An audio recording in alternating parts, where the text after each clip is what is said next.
Allez viens, je te présente l'épreuve d'histoire-géographie et d'EMC en partant de l'épreuve 2025, mais je te préciserai les modifications pour 2026. La première chose à savoir, c'est que la partie histoire-géographie sera notée sur 40 points et la partie EMC sera notée sur 10 points. C'est une épreuve qui dure 2 heures pour l'ensemble des 3 matières et elle est évaluée coefficient 1,5 pour la partie histoire-géo et coefficient 0,5 pour la partie EMC, ce qui fait un total de coefficient 2 pour l'ensemble de l'épreuve.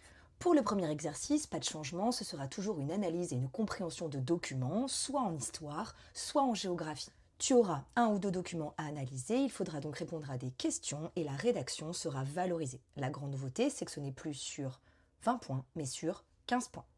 Pour le deuxième exercice, tu seras évalué soit en histoire, soit en géographie. C'est très simple, si le premier exercice était en géographie, le deuxième est en histoire, et inversement. Ici, tu seras évalué sur la maîtrise des différents langages pour raisonner et utiliser des repères. Ce deuxième exercice est composé de 2 parties, une partie rédaction du développement construit et une partie réalisation d'un croquis, d'un schéma ou d'une frise chronologique. Par exemple, l'année dernière, les camarades ont dû réfléchir à une frise chronologique.